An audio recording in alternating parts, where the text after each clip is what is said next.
téléspectateur yu ITV ñu leen di nuyu di leen ziar am mbégte dellu si fii tey jii ñu am mbégte dalal El Hadj Malick Ba nekk expert en sciences sociales El Hadj Malick Ba moom mooy coordonnateur bureau régional de sécurité alimentaire nekk ci secrétariat exécutif du conseil national de sécurité alimentaire ñuy waxtaane tey lépp lu jëm ci kaaraange gu soxol wàllu dund gi ñu koy wax sécurité alimentaire Malick Ba lan moo si gis-gisam si fànn boobule moom mi nga xamante ni expert la en sciences sociales di liggéeyee ci secrétariat exécutif du conseil national de sécurité alimentaire ndax fan yi si ginnaaw tamit gis nañ rapport bu ANSD génne woon jëm ci wàllum pauvreté bi cartographie sécurité alimentaire ci réew mi nan la tëddee loolu yëpp suñu gan dina ko yaatal ci bile émission El Hadj Malick Ba maa lay dalal jàmm ci plateau Kennu Askan Wi fii si ITV.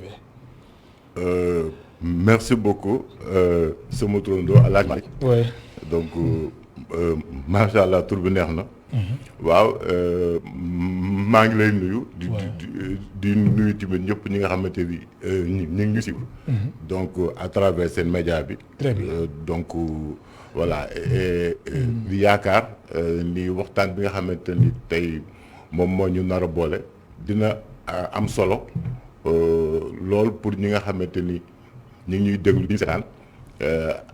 En tout cas kii la maa ngi am yaakaar pour dañ fi daal joxe ay en fait xalaat yoo xamante ne dana tax ñu en fait gën a xam lan mooy insécurité alimentaire maanaam si wolof bu ñuy wax insécurité alimentaire mooy ñi am jafe-jafe dund mais dund boo xamante ne day jëm ci lekk parce que dund mën na nekk jëm ci faju wala ci jàng mais ñun fi ñuy en fait yëngatu te ki ko jiite di monsieur le ministre conseiller Jean-Pierre Senghor donc moo ma yebal si kàddoom moom laa fi taxawee am na solo donc pour expliquer ba ñu gën a yaatal gën a xam lan mooy insécurité alimentaire ak ki tolluwaayam ci Sénégal. très bien El Hadj Malick Ba soo doon xamale suñu mbokk téléspectateurs yi expert en sciences sociales lan mooy liggéeyam. maanaam expert en fait sciences sociales. mooy di xalaat di gëstu lépp loo xamante ni day laal dundu doomu aadama bi dumb parce que doomu aadama moom kese du dem. dafa nekk ci famille wala mu nekk ci ensuite famille mu nekk ci société. donc bu ñu leen nee en fait social mooy ay kii la rapport yu am. très bien entre ay nit. donc ñun maintenant rapport yooyu bu ñu koy amale dafa am ci ay maanaam fànn yu ñu koy jëmale. soit affaire famille soit affaire mariage soit affaire pauvreté affaire kii la affaire transport. affaire politique affaire kii la religion maanaam lépp loo xamante ni dafay bokk ci dundu doomu aadama bi askan wi loolu la ñuy wax en fait analyse kii la sociale maintenant expert en sociale généralement mooy ñi nga xamante ni dañuy jàng sociologie parce que sociologie mooy tax nga mën a xam nit ki nu muy doxee nu muy taxawee nu muy dundee si biir askanam maintenant nag day am ay jafe-jafe am ay maanaam gàllankoor yoo xamante ni ñun dañ ciy faral di gëstu pour indi ci ay xalaat yoo xamante ni dafay tax en fait doxalin bi gën a jëm ci kanam. très bien alors lu soxal wàllum sécurité alimentaire cartographie bi nan la tëddee si Sénégal si département yi ak si région yi Sénégal nga xamante ni fukki région ak ñeent la am soo def cartographie bi jëm ci wàllum kaaraange bi nga xamante ni dafa soxal nu ñuy dundee la ngay wax El Hadj Malick Ba. waaw xam nga bu ñuy wax en fait sécurité en fait alimentaire moom. mooy li gën. mooy li gën. waaw.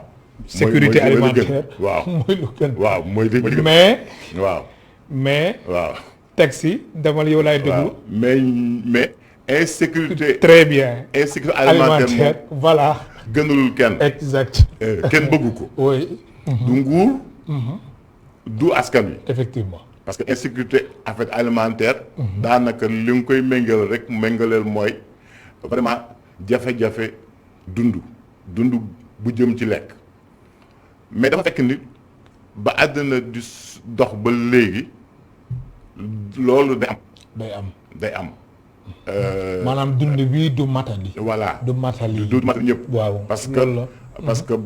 parce que foo dem ci àdduna bi am na ñu ñàkk.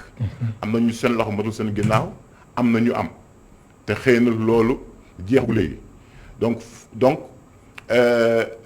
dafa nag raw si suñu dëkk yi nga xamante ni maanaam ay dëkk yu nekk en voie de développement dëkk yoo xam dañoo ndóol da cee raw léegi moo tax Sénégal dafa bokk ci benn kuréel bu ñuy wax SILS dafay ëmb 17 pays. mooy comité inter-État pour la lutte contre la sécheresse au Sahel.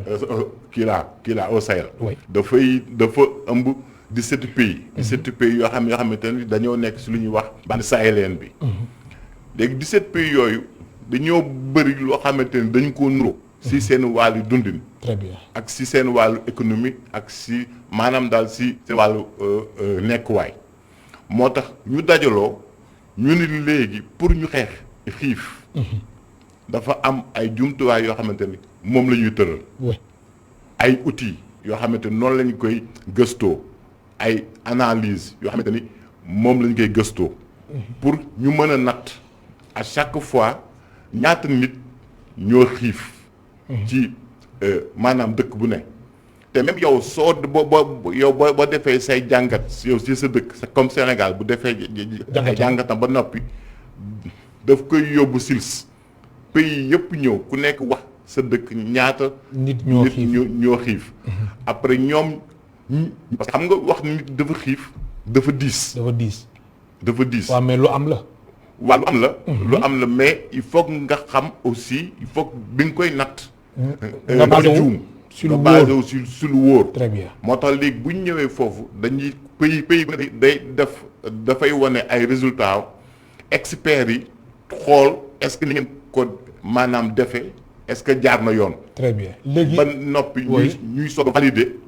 ñuy soog a accepter résultats yi ngeen soog a ñëw seen. très bien mais si yan indicateur ngeen di basé wu pour wane ni nangam sàngamu nit ñoom ñoo xiif.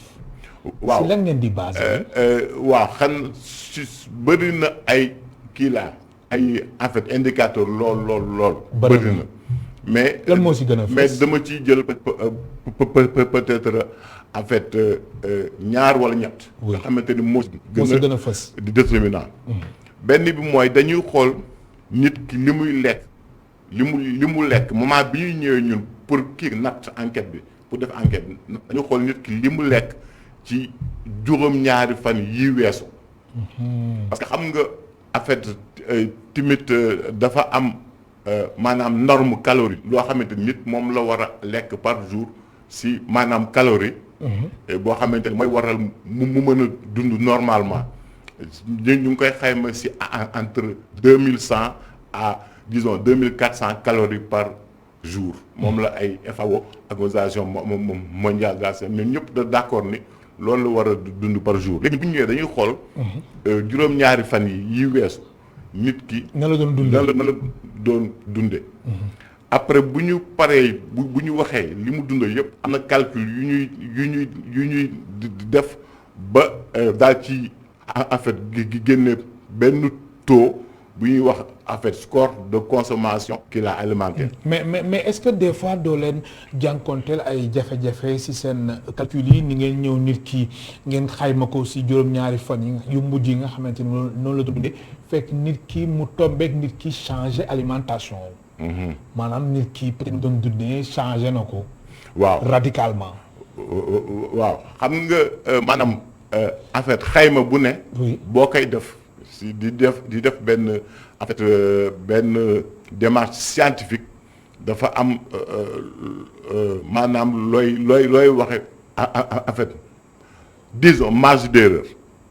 day am marge d'erreur. boo xamante ni da lay permettre nga mën a corriger di rectifier. très bien mais comme dafa am yenn moment yoo xamante ni soo koy booy ñëw si di def ci maanaam xayma boobu il faut nga bàyyi ci xel ndax loolu dafay influer day maanaam day am jeexital si natt bi comme moo ni mën naa la jox li ñu weesu temps yi passé. oui. Gàmmu Tiwaawan ou bien Màggalu Touba. nga Màggal Touba dëkk yi ko wër ñëpp semaine Touba màggal boobu ñëpp dañuy noos ñëpp yàpp lañu lekk dañuy noos. yàpp yeeg ginaar lekk fruit. lekk neex gi daal dafay takkarnaase. waaw am na Ndiassane am na donc dëkk yi ko wër yëpp région yooyu yëpp ñoom ñëpp dañuy ñëw foofu noos. donc yow instant boobu boo ñëwee di xayma nga wax ko juróom-ñaari fan yi passé lan nga dunde mais li mu lay wax mooy yàpp jën jus ak fruit. mais moo tax yéen seen enquête bi j'espère que doo leen nga def période boobu. non période du événement yu mag yi. non duñ ko def. effectivement mais dafa am benn moment boo xamante ni par exemple daaw ak ren parce que SILS daf ñu jox calendrier. très bien boo xamante ni il faut que ñu moment boobu la ci pays yëpp di set yëpp di def enquête bi. oui par exemple instant bi nii ñi ngi koy def dafa tombé ak Tivaouane ak Ndiassane. oui ak Medina Baye. Medina Baye mais zone boobu effectivement bu ñuy jël nit ñi li ñuy lekk dafa am aussi nu ñu koy calculer moo dama la wax marge d'erreur boobu pour ñu mën a am. une appréciation boo xamante ni exact na. ba noppi dañ koy comparer ak li amoon. voilà te ba noppi xayma bi dañ koy def ñaari yoon par at. ñaari yoon par at. dañ koy def. en fait au mois d'octobre beneen bi dañ koy def au mois de février mars maanaam bu nawet bi kii jàllee ba beneen bi bu nawet bi jàllee ba beneen bi ñu def ko. au mois de février mars. oui mais quand même j'espère que aussi seen enquête yi aussi doo leen ko def période tabaski wala korité surtout tabaski nga xamante ni yàpp la nit ñi di xewloo saa su nekk. waaw xam nga yooyu boo xoolee dañ leen di tudde ay événements exceptionnels. oui donc yow sooy xayma ndóol wala ñàkk wala xiif effectivement période yooyu du moment yoo xamante ni moom moo gën. moom moo gën ñu kii ko def ko ci. oui mais xam nga li ma la wax sànq SILS. dafa am calendrier dafa am calendrier. très bien te xam nga fête yooyu tabaski kii day bouger. donc mën nañ ñëw fekk si moment bi nga xamante ni. SILS teg na calendrier très bien mais su boobaa aussi si biir xayma bi day am nañu ay outils yoo xamante ni dañu permettre ñun ay calcul yoo xamante ni ba loolu buñ ko amee tamit comme résultat du influencer résultat ñun bi ñu soxla parce que kii am na nu ñu koy calculer. alors deuxième indicateur bi nga xamante ni jàpp nga ni lu fës la lu déterminant lan la. waaw maanaam beneen indicateur bi nga xam dañuy mesurer yow par exemple sa xiif sa degré xiif foo mu toll est-ce que li nga doon lekk ngay lekk ba léegi est-ce que nombre de repas yi nga doon lekk par jour ñett léegi kii ngay lekk ñaar ngay lekk ou bien benn ngay lekk. est-ce que xale yi ñi ngi leen di yëwal par maanaam li ñuy wax goûter est-ce que ñi ngi leen di defal goûter ba léegi ak yooyu. ñu xayma aussi est-ce que yow maanaam soo doon sóor peut-être kii laa ñetti kilos actuellement ni benn kilo moom ngay sóor. est-ce que da ngay dem ba ngay jaay say bien. ngay jaay li ñu naan moyen d'existence yi nga xamante ne moo tax yow ngay dund. nga jaay sa gàtt wala sa ginaar wala sa. wala ay or wala say or wala ngay lekk pour jënd lekk. waaw loolu tamit dañ koy xayma. te loolu tamit beneen indicateur bu fort a fort la bu mag buy wane ni nit ki xiif na ba mu jaral ko mu jaay. mu bëgg wala mu leb wala mu jaay gàttam pour dund. waaw xam nga kooku tamit. voilà loolu tamit. si li ñuy boole ci natt yi la ci wàllum lekk. nan ngeen di xamee ni que ni nit ki dafa xiif nit ki ça dépend moom si lu nga xamante ni moom lay dugal si biiram wala lan. waaw xam nga wax naa la. maanaam ñi nga xamante ni dañuy lekk yàpp. waaw ñi nga xamante ni dañuy lekk ginaar par exemple ñooñu ban catégorie lañ bokk. waaw. ñoo leen di xayma ñooñu. waaw xam nga li ma la wax sànq nee naa la. dafa am lu ñu naan apport avec calorifique journalier maanaam nit ki li mu war a lekk par jour loo xamante dafay moom la yaramam di soxla. maanaam ci ay vitamines ci ay en fait éléments yoo xamante ni calories xamante ni moom mooy dundal yaramam léegi ñu ay organisation ku mel ay OMS ay FAO et cetera dañu tënk norme nit ki pour mu dund normalement war na lekk tous les jours entre 2100 à 2500 2400 calories foofu la norme bi nekk maintenant su fekkee ni nit ki li muy lekk par jour buñ ko xaymaa parce que loolu noonu li muy lekk 7 jours yooyu buñ ko paree buñ ko calculer dañuy calculer ba mu en fait génneel ñu nombre de calories yi nga xamante ni nit ki moom lay lekk moom lay dugal ci yaramam par jour su fekkee ni manqué na lool 2100 ba boobu ñu wax lool mooy nit ki am na problème pour maanaam mën nga sax di dund. très bien mais teewul nit ki dafa xiif li ngay lekk ba baaxul te boobu du ñu wax xiif. mais baaxul pauvreté alimentaire. très bien te loolu daan ci ñëwaat ci kanam. bien sûr alors El Hadj Malick Ba ñu avancé tuuti ci waxtaan bi ndax am na solo trop soxal na askan bi alors lu jëm ci wàllum Sénégal laaj naa la ko sànq mais maa ngi xaar réponse bi ba tey Sénégal tolluwaayam ci wàllum sécurité alimentaire fan la toll nit ñi dañu xiif trop wala. duñ ni Sénégal nit ñi dañoo xiif. mais am na fi.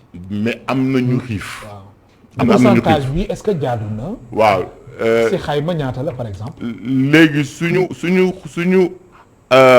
par exemple suñu xoolee. oui. au mois de mars. 2021. bi nga xamante ne moom lañu mujjoon a def kii bi analyse bi oui. parce que actuellement nii ñu ngi ci. actuellement ñu ngi def beneen enquête. actuellement nii boo xamante ni vers mi-novembre le résultat yi di génn parce que nee naa la natt bi dañ koy def ñaari natt par at. très bien natt bi weesu mois de mars. de mars oui résultat yi lan la joxe. voilà natt yi bi ñu def si en fait 45 départements yëpp. du Sénégal 45 yi. oui. Il y a que 8 départements la am ay maanaam poche maanaam ay gox yoo xamante ne am na ay nit yu fa xamante ne am nañu jafe-jafe dund. maintenant nag xam nga soo xoolee 8 sur 45 donc ça veut dire que am na 33 départements yoo xamante ni amul problème. waaw amul benn problème. parce que boo xoolee tamit. oui daaw.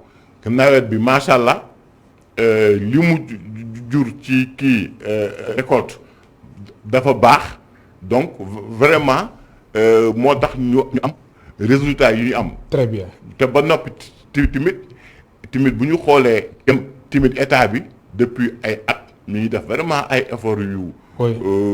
maanaam yu am solo boo xamante ni tey moo wàññi.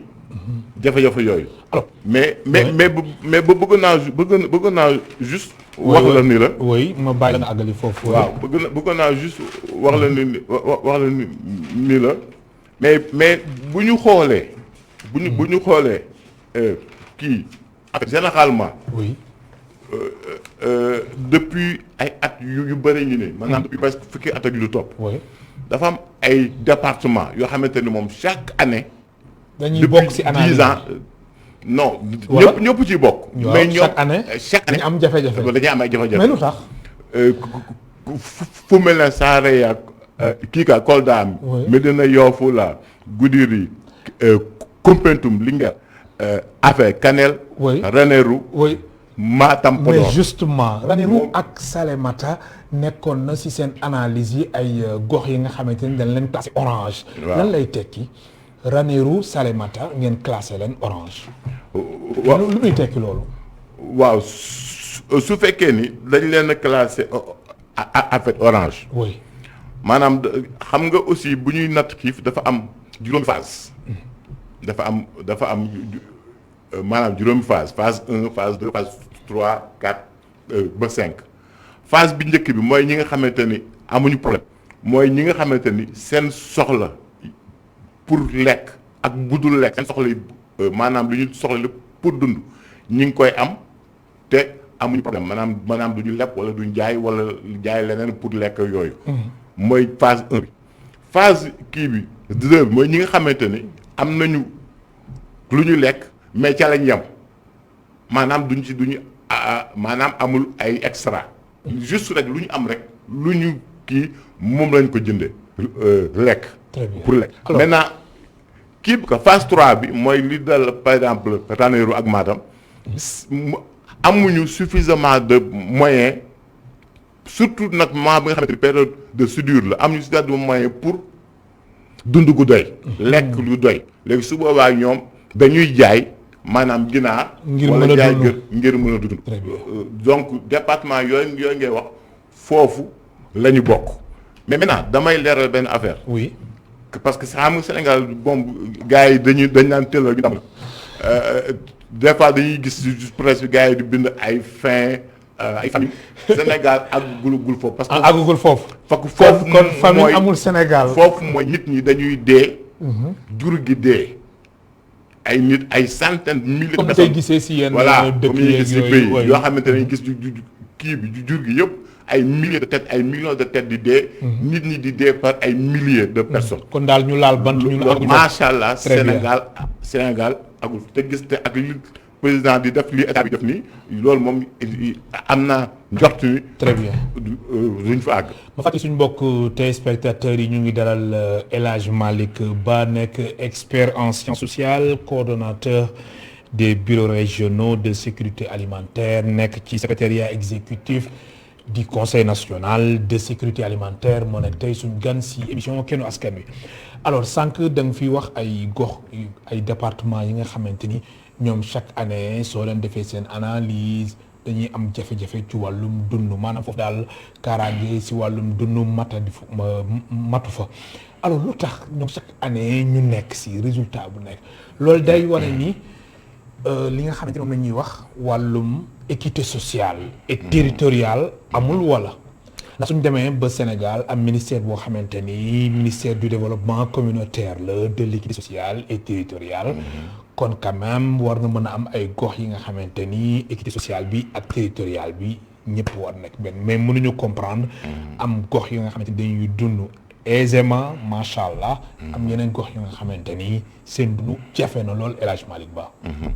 waaw constat bi nga wax ak dëgg la mais soo xoolee Sénégal boo xoolee depuis ñaar fukki at yi passé wala fukki at yi weesu nii rek lu bëri ku yàggoon na dem ci àll bi xam nga ni lu bëree bëri soppeeku na.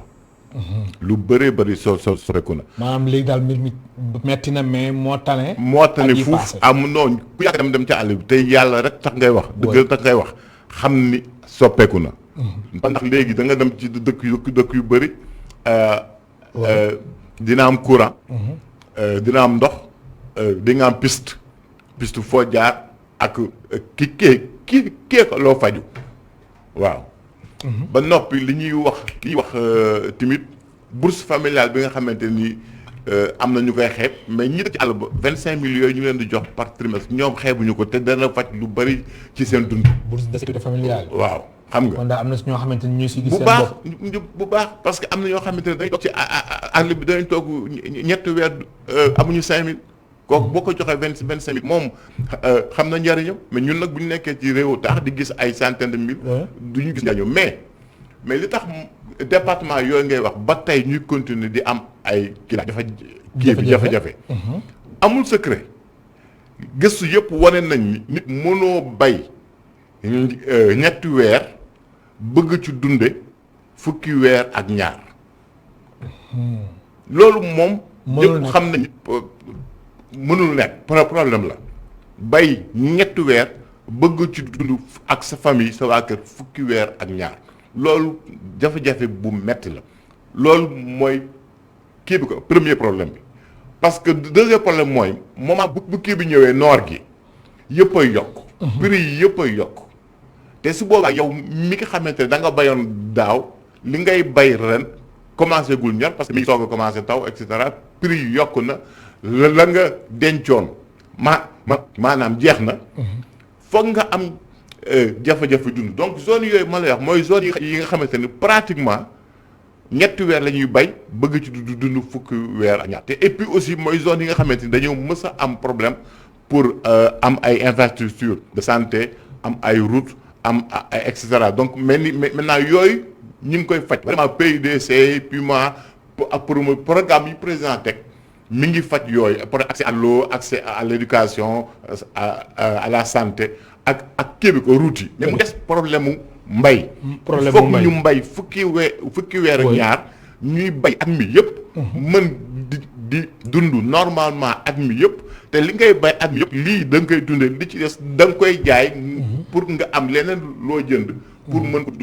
très bien faj sa alors El Hadj Malick Ba yéen waa secrétariat exécutif du conseil national de sécurité alimentaire seen liggéey bokk na ci wàllum alerte bokk na ci wàllum veille des fois sax ngeen joxe ay piste wane ni yéen dëkk yi vraiment war na ci jël ay matukaay su ko defee ñoom seen dundin bi gën a mën a mucc ayib alors est-ce que loolu yéen a ngi ci gis ay résultats escomptés est-ce que tamit seen alerte yi ngeen di def ak seen veille yi ñi nga xamante ni ñooy kilifa yi ñu ngi koy dégg ba di jël ay mesures ak ay dispositions yu am solo ba goxaat yooyu la seen xiif yi fa am mu wàññeeku bu baax.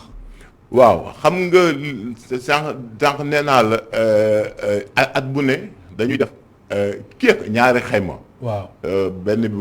au mois de février. beneen bi. mais xam xayma yi day am ay résultats. waaw ay recommandations. waaw est-ce que dina am suivi. waaw léegi xam nga ñun état. dafa dénk lépp loo xamante ni dafa jëm ci suivi politique sécurité alimentaire. très bien. ñun ñoo ko yore au Sénégal. moo tax lu mat ci 217 projets et programmes yéen a ngi koy bàyyi xel bu baax. voilà moo tax ñun fi mu toll nii. li ñuy xayma ci projet yi li nga wax yow sax da nga am information yu affaire doy waar ci li ñu liggéey. mais effectivement bi ñu xaymaa daaw 2020 amoon nañu 217 projets. et programmes. oui yoo xamante ni dañuy intervenir ci sécurité alimentaire. très bien. xëy na sax maa ngi laaj si kanam maa ngi xaar nga laaj ma mais lu tax mu am autant de projets. ba noppi problème bi réglé wul. moom kay na sa xel loolu mën naa ci. non loolu kay dina ñëw moom. waaw mais. oui léegi ñun bu ñu defee xayma ba noppi. dafa am comité national bu ñuy wax comité national plan d'urgence de sécurité alimentaire PUSA. oui comité boo xamante ni tous les bailleurs de fonds ak état du Sénégal ñooy toog ñuy leen xayma bi ñu joxe.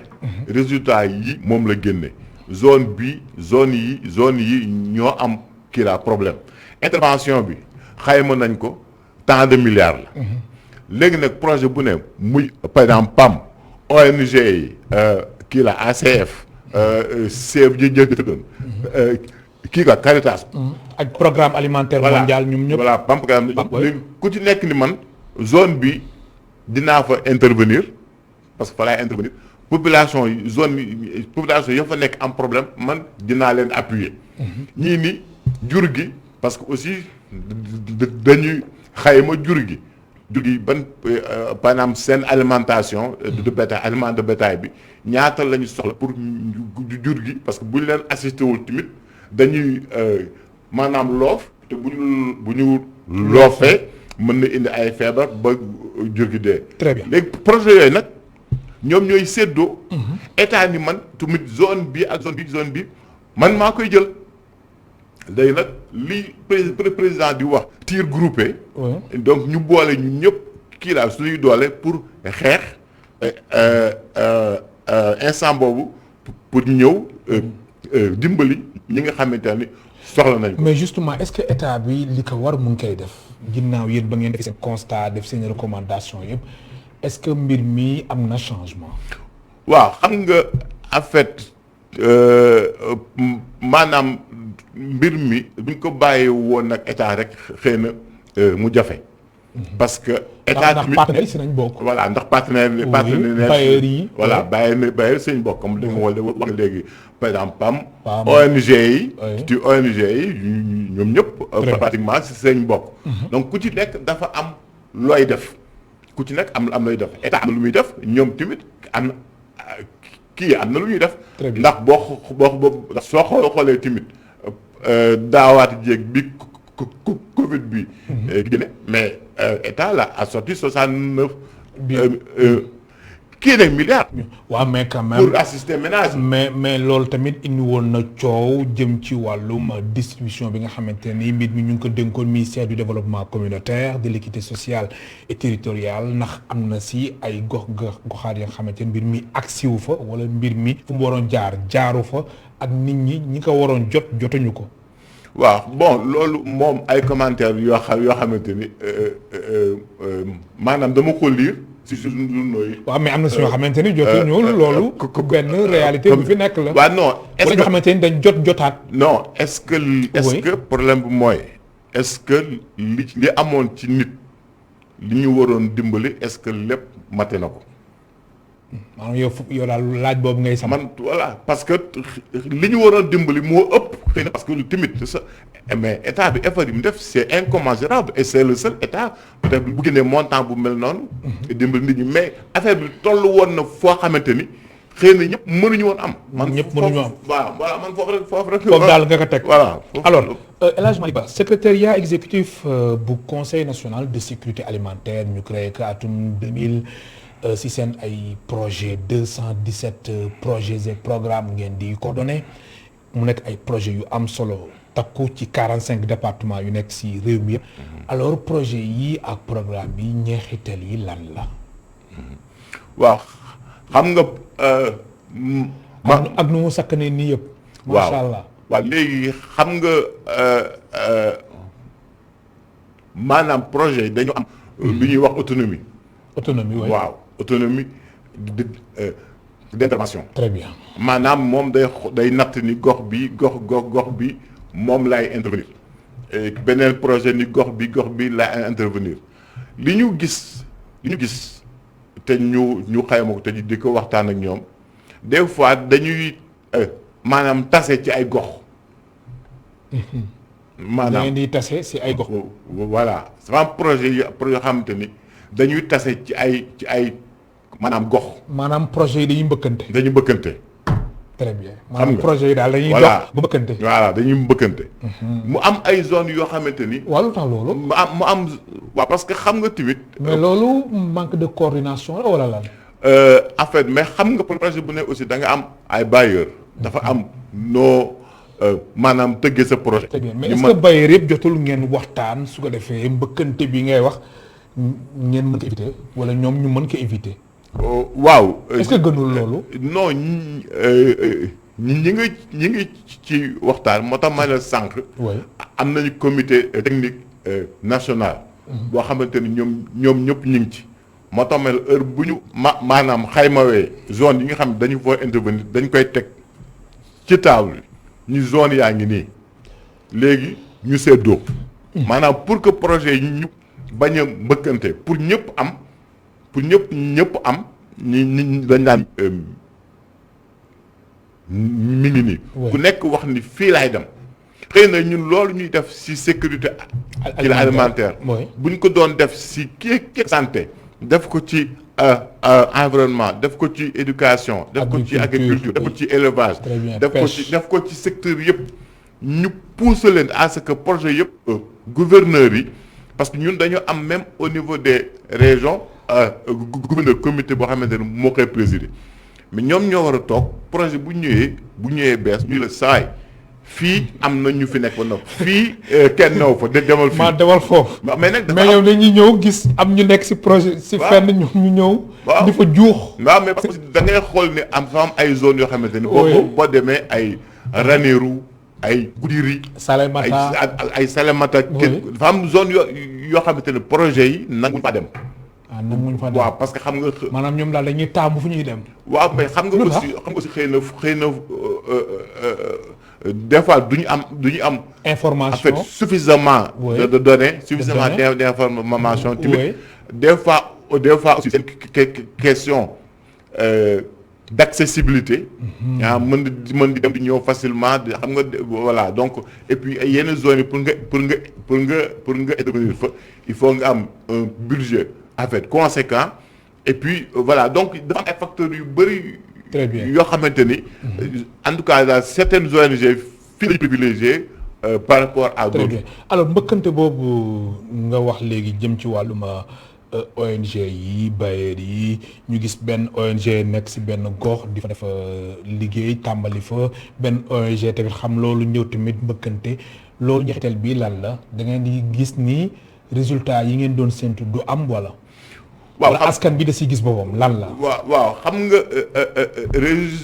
résultat yi su fekkee ni da ngeen di ñëw ci même kii bi gox yi. oui. yéen ñëpp ngeen ñëw fa dajale. xëy na ñi ngeen di en fait jàppale. du ñoom ñoo ko soxla réellement. des fois dañuy am day poser problème ciblage. très bien. est-ce que le bénéficiaire réel ki nga war a xam ni moo ko war a jot dëgg. ki nga gën a soxla ki gën a soxla dëgg. ittewoo ko. ittewoo ko dëgg. est-ce que mi ngi koy jot. est-ce que dañu agsi ba si moom. parce que des fois aussi pour nga agsi ba si kooku dafa am ay échelons yooy jaar. tu vois da ngay jaar ci gouverneur bi jaar ci préfet jaar sous-préfet jaar ci chef du village bi après assemblée villageoise nga def enquête et cetera yooyu donc si biir processus boobu yëpp des fois mën na am ay billets ay rëq-rëq si sa approche ci sa ba nga xamante ni yow bénéficiaire bi nga war a jot kiw dëgg doo àgg ci moom. loolu mën nañ ko gis nañ ko ci par exemple zone yu bari et soo boo jëlee aussi ay par exemple zone yu mel ne par exemple Ranérou yooyu nga xamante ni pël yi dañuy màngi. duñu toog kii laa si place duñu toog sur place juróom-ñetti weer dañuy dem xam nga am na ñoo xamante ni mënoo leen di dimbali parce que doo leen fekk. sur place. kii laa sur place xam nga loolu muy donc benn jafe-jafe bu baax. loolu boobu benn facteur bloquant taxaw na fa. benn facteur bloquant taxaw na fa. beneen facteur bi mooy. xam nga aussi sunu kii bi gars yi dañoo foog ni waa en fait kii bi àll bi lu leen neex rek wax leen lu leen neex nga def loo leen. xam nga ni waa àll bi dañoo am xam-xam. oui am culture am histoire. am culture. oui ba noppi xam li ñu. tradition. am tradition. ba noppi xam li ñu bëgg. très bien ba noppi toog ci mais ONG yu bëri dañuy jël ay experts maanaam voilà xam nga expert moom da nga naan bon damaa jàng. oui boo demee ci àll bi nga ni kii jàngul. nga jàpp ko comme ku jàngul ku amul xel. koo xamante man dama war a ñëw pour ma dimbali ko maanaam finalement man li ma bëgg mu def moom laa koy defloo li ma bëgg man mu def. man expert bi man projet bi moom laa koy defloo mais ñoom dañ lay topp ci yow sa bëgg-bëgg. parce que xam nañ ni daañ ci am dara. très bien ñu fekk si la ñu fekk sa bëgg-bëgg mais yow sa projet. 5 ans yi su matee projet bi jeex nga dem sa yoon ñoom ñu toogaat banque seen loxo daal di xaar beneen wala ñoom ñu. en fait dellu ca ñoom la ñu bëggoon la ñu bëgg ñoom. ñu dellu ca daal lay bàyyi yow bàyyi la ak sa projet la nga bëggoon.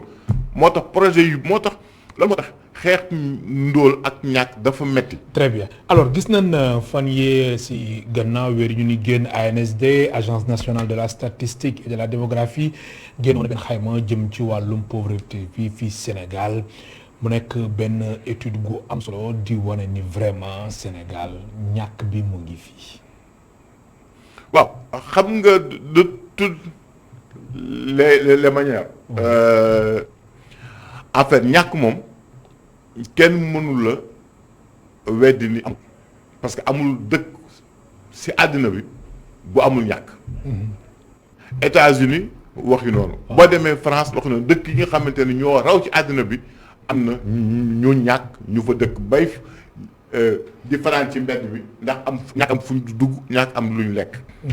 ba ñu def ci sax rey ay nit yu bëri bëri donc Sénégal tamit dëkk bu amul doole dëkk bu ndóol bu nekk ci yoonu émergence mënul bañ a am ay zones yoo xamante ne am na ñu ñàkk te li ma la wax sànq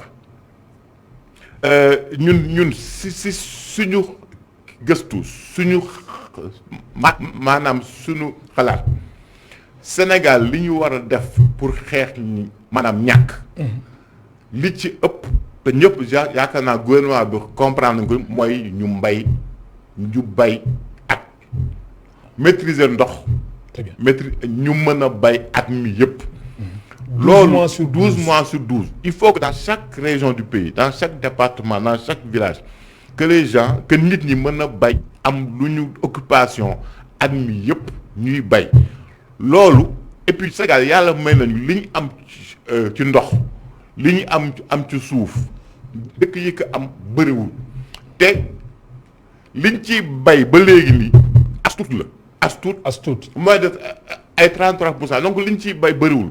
li ñu dese ci suuf àll baag di yàmbalang mais il faut que ñu def indi ndox ci àll bi. am na solo ñu bay mën a dundee. pour am na solo xeex ñàkk. El Hadj Malick li des si ay simili bëriwul qualité nutritionnelle ak sanitaire est-ce que yéen a ngi koy bàyyi xel bu baax a baax ndax suñu nee sécurité alimentaire du ñu bàyyi xel aussi du ñu fàtte ginnaaw lu jëm ci wàllum qualité jëm ci wàllum nutrition ak tamit sanitaire. waaw xam nga si comité boobu ma lay wax donc dañ ci nekk ak service de l'État yi nga xamante ne ak projet ONG yi nga xamante ne dañuy nekk ci nutrition. parce que sécurité alimentaire ak nutrition. maanaam kii laa ñoom ñoo ànd. effectivement xam nga boo waxee sànq maa lay wax du ñuy ni ñuy en fait xayma calories yeeg yooyu yëpp day dem ci wàllu nutrition. donc même actuellement ni bu ñuy def xayma bu ne dañuy ànd ak service yi def nutrition ñooy ànd defandoo xayma yi xam yan femme allaitante jigéen ñi nga xam dañuy nàmpal xale yi am benn weer ba juróom fukki weer ak ñett maanaam 0,59 mois xale yooyu yëpp ban problème nañu am si en fait carence nutrition ak donc après maintenant mu am ay plan kii d'action mais service yi nga xamante ni maintenant ñoom ñoo yore nutrition ñoom ñoo ci gën a yëngu mais ñun am na xayma yoo xamante ni ñun ñaar ñoo koy àndandoo. très bien donc pour voilà ñu def benn analyse globale. alors insécurité alimentaire ci Sahel bi si yenn gox-goxaat yi yan dispositif ngeen jël yan matukaay ngeen jël ba Sénégal tamit mën a fàgganiku jëm ci wàllum Sahel bi jafe-jafe yi fi am mu bañ a dugg si fii. waaw xam nga li ñu en fait xayma depuis Jean-Pierre Senghor monsieur Jean-Pierre Senghor bi mu ñëwee fii nii li ñu gës li ñuy njëkk a xool mooy mu jaaxal ñu dañu xool ni chaque année bu kii bi ñëwee nord bi maanaam soudure bi ak ay état bi ak partenaires yi dañuy di dépenser ay 20 milliards 25 milliards 30 milliards pour jëndee ko ceeb diwlin ak aliment bétail dem jox nit ñi année bi ci toog ñu recommencer waat même chose alors finalement ñu ne mais est-ce que lii jëm na kër année bu ci nekk nga ñëw def 20 milliards 30 milliards 40 milliards naax saay parce que dañ koy jox ceeb diwlin ci aliment bétail dañ koy lekk ñetti weer mu jeex tàkk année bi ci topp nga ñëw alors léegi ñun dañoo am benn projet boo xamante ni bind nañ ko ba ñu ngi ci travailler ak partenaires yi pour ñu mën ko mettre en œuvre dañ ni pour ñu mën a xeex xiif ak ndóol kii ak ñàkk il faut ñu dellu ci maanaam concession familiale maanaam xamul nu mu koy waxee njël il faut que ñu dem ci maanaam àll bi avec kii bu ne kër gu ne xam nga àll bi ñoom dañuy dund dañuy naan concession kër gu mag mais kër gu mag bu nekk si biir day am benn njël des fois ñaar wala ñett njël ñu ni léegi parce que kër àll bi foo dem ginnaaw kër gi am na suuf am na lu ñuy wax lopin de terre benn puxus boo xamante ni mën soit demi-hectare la wala benn hectare en tout cas kër gu ne boo demee ci àll yi am na ñu ni léegi il faut ñu dem ba kër gu ne ci àll bi ñu mën ko defal kii ko tool boo xamante ni day nekk ñeenti parti ak nu mënti tool mën nañ ko diviser ñeenti parti bii mu def ci maraîchage beneen bi mu def ci élevage petit kii la ruminant ginaar bëy et cetera beneen bi ñu def ci bassin pisciculture bassin piscicole maanaam benn disons mbànd boo xam ne dafay yar jën mais xam nga loolu soo ko boolee si kër gu ne ci àll bi nga fexe ba am ko am ko fa danañ am lu ñu dunde at yëpp danañuy régler problème nutrition yi nga doon wax léegi te li ci des li tool boobu li kër googu li proposé li ci des daañ ko yóbbu ci maanaam luuma bi jaay ko pour mën a jënd leneen jënd diwlin ji jënd leneen bu ñu amee soxla faju bu ñu amee fu ñu bëgg a dem faj ko mis projet boobu actuellement nii si ngeen nekk moom la ñu liggéey te yaakaar nañ loolu parce que ñu expert yëpp d'accord nañ ni pour xeex ndóol petit agriculteurs yi agriculture familiale moom rek moo mën a régler problème. très bien man lay gërëm baax di la sant El Hadj Malick Ba simili yi jeex na man lay gërëm baax di la sant. merci beaucoup. man maa ngi lay en fait jaajëfal ci kii bi invitation bi. di am maanaam kii yaakaar ni li ñu fi wax. xëy na voilà dana am ay. peut-être questionnement yoo xamante ni am na ci ay kii la réponse oui c'est vrai que li ñu waroon wax lépp waxuñu ko yoon yamul si benn waaw mais xam naa très bien kii la incha allah beneen yoon incha allah bu ñu amaatee occasion ñu gisawaat mën nañ ci aborder yenn question très bien et surtout man li ma toxal mooy avec crise bi lan la ñu jàngal si affaire souveraineté alimentaire. Très bien loolu moom vraiment ñun aussi ñi ngi ci réfléchir ak tamit beneen affaire bi ñu gën a soxal mooy en fait li ñuy lekk ban njeexital la am si suñu wér-gu-yaram temps yi la passé def nañu benn conférence pour ñu wone li ñuy lekk lu tax tey ñu am problème en fait tension diabète problème yu moom toutes ces am kii nekk maladie chronique yëpp alimentation bi ñuy lekk moo ñu ko indil. très bien te loolu aussi ñun ñu ngi ciy liggéey te bëggoon naa aussi ñu beneen. incha allah aw benn problème bu yaatoo maa lay gërëm baax di la sant di gërëm baax mbokk téléspectateurs yi amoon seen fay El Hadj Malick Ba expert en sciences sociales mu nekkoon tey suñu gan si émission Kennu Askan Wi nekk tamit coordonnateur des bureaux régionaux de sécurité alimentaire ca secrétariat exécutif du conseil national de sécurité alimentaire. nekk fii si Sénégal Mass Mboup moo nekkoon ci réalisation bi Benoît naka noonu Iba Mar Sène nekkoon ci son bi ci caméra yi Babacar Ndiaye Moussa Dia ak Angèle di leen gërëm baax di leen sant jaa ngeen jëf